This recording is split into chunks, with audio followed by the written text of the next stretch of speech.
I wanted to take the next few minutes to talk about the report. And also, I do want to leave time at the end for questions from you. And what I did want to do was tell you a little bit about what motivated this report and then talk through the key findings, at least so far. This report, we don't see this as an end in itself. We see it actually as something that will catalyze more research in this space, will bring more researchers to explore this space and in turn inform policymakers and other key decision makers. The idea is, it was motivated by something that's been reiterated and has been mentioned many times today, which is that AI and machine learning is regarded as one of the most important general purpose technologies of our time. What do I mean by that? What I mean by that is that this is not an innovation that is localized to a certain sector or function. This is a broad innovation that spans sectors, spans different areas, and will spawn complementary innovations in those respective areas. It's like the steam engine. Or electricity. It's not a standalone innovation that is limited to one particular entity, assignee, organization, or sector.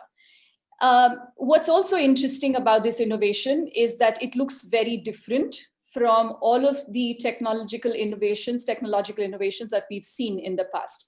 I'm going to quickly show you a picture that highlights this,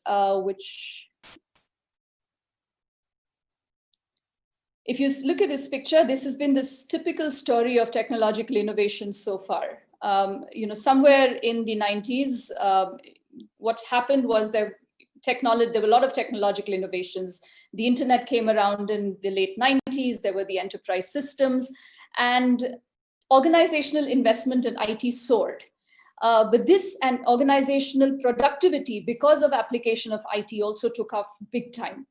What also has started to happen at that time was this decoupling of wages and productivity. And this is, of course, data on the US, but this is, and that's because a lot of the data is available for the US, but this is a story of many countries.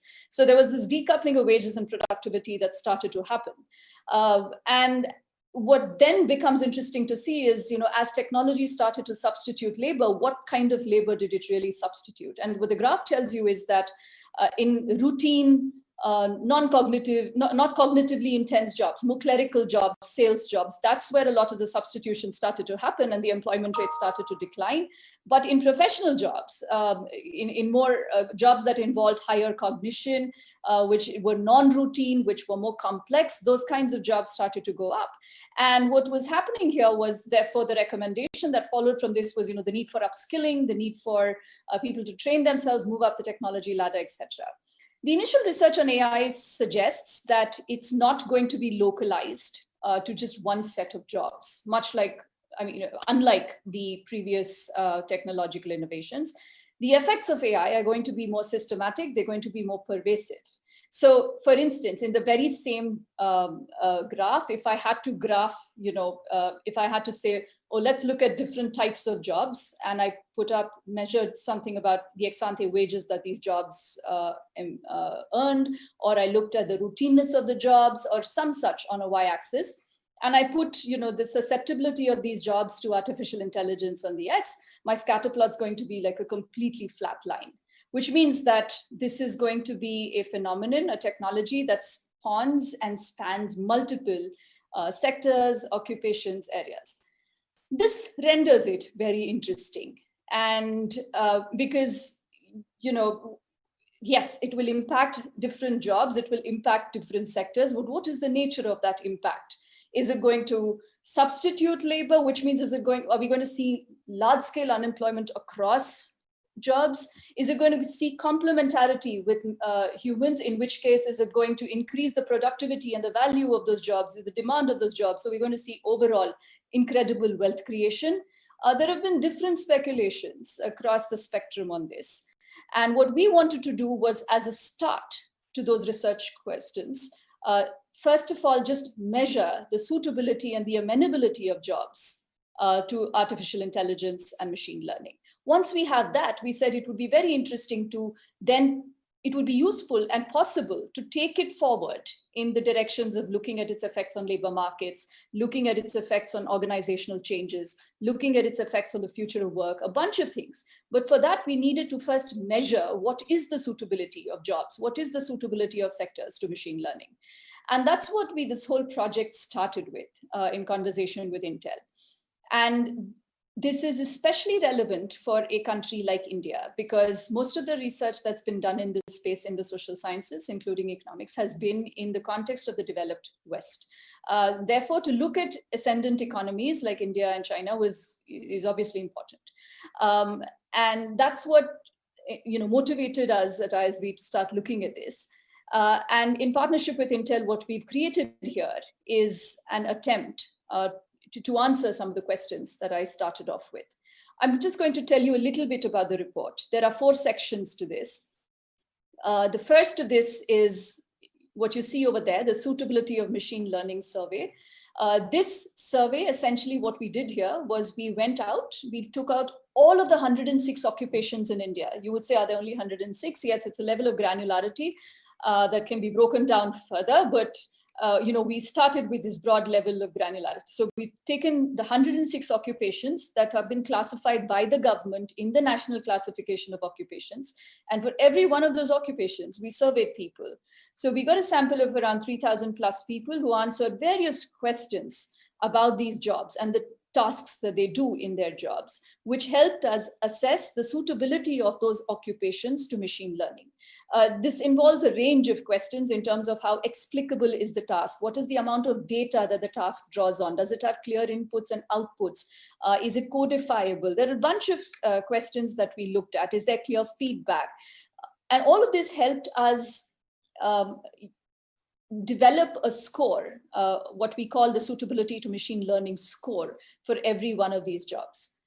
The government also tells you the distribution of these occupations within a sector. So for instance, if you have an occupation called director, you have an occupation, let's say, called administrative profession, computing professionals. The government also tells you in their periodic labor force survey, within the IT sector, how many administrative professionals are there? How many directors are there? So now this allows you to also create a suitability to machine learning score for every sector, which was the second thing that we did. Now that we have both of these scores, we now know what is the amenability to artificial intelligence of various occupations and sectors in India. That was the first step in our research process.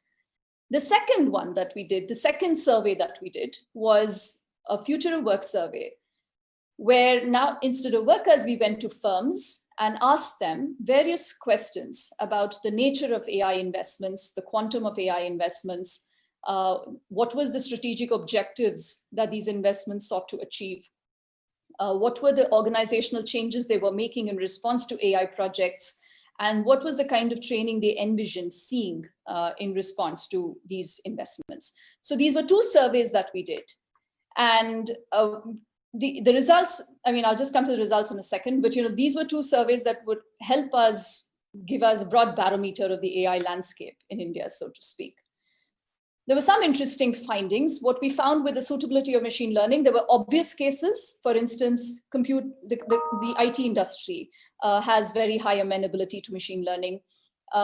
Industries like industries that require a lot of presence, for instance, construction, or things like domestic workers or household help. Mining, so things which are require a physical presence, require collaboration with other humans or interaction with other humans, had a very low suitability to machine learning. The others had a high suitability to machine learning.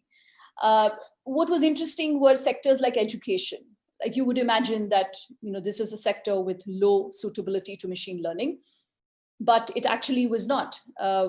There were certain occupations like teachers, secondary school teachers, etc., or teachers in higher education actually scored reasonably high on suitability to machine learning. We're surprised by this. But I also think this is reflective of new business models that are emerging in these old world sectors, which are responding to shifts in consumer behavior, reflect shifts in consumer behavior, and therefore are moving away from a traditional way of work. If you remember, in the COVID pandemic, Byju's opened up its content to all school students. And they saw a 60% increase in their traffic that comes in, indicating the kind of shifts in consumer behavior that technology can drive in these sectors, which we think are traditionally not amenable to machine learning or AI. So those are some of this, so therefore we did find that there are some traditional candidates, I mean, some intuitive candidates, but there were also some surprising candidates. And this led us to also think about, whether when we say that all of these sectors are suitable to machine learning, we were largely thinking about what about employment in these sectors? How will the work in these sectors change, etc. And the COVID pandemic, which came in, allowed us to test this hypothesis in an interesting way. Because what we did was we looked at sectors that had high suitability to AI and sectors that didn't. And we looked at how economic activity in these sectors changed relative to pre-COVID, after the pandemic, during the lockdown. Which sectors were most affected? This was very interesting because sectors that scored high on suitability on the SML actually did better. They were more resilient than the sectors that were scored low on the SML scores. So that for us was interesting. And how did we measure economic activity? We looked at the payment transactions data from the National Payments Corporation. We looked at Twitter activity. We looked at whether tweets were similar. What was the sentiment in these tweets? Did they tweet similar to the pre-COVID, suggesting little difference in business sentiment, etc. And we found that actually these firms were more resilient, which was very interesting because largely we're thinking, oh, greater SML, more labor substitution, but no, it was actually more resilience, more complement, and the ability, more amenability to remote work, more the ability to work during these times efficaciously. So this was what it was reflective of, and we thought that was interesting.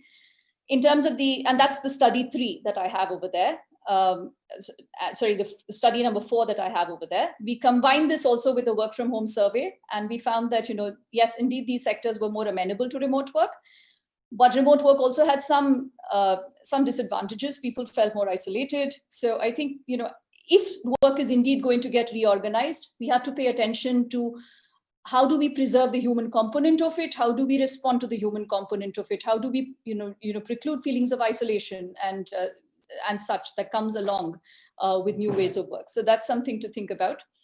And the Future of Work survey was also very interesting. Most companies are not investing in AI, but they all believe that it is essential to competitive advantage. They believe it will bring about significant change. They believe that they will deploy these investments towards incredibly strategic objectives, driving growth and profitability. And they also believe that their workforce needs to be significantly retrained to respond to these challenges and work with the machines. So those were some of the key findings of the report.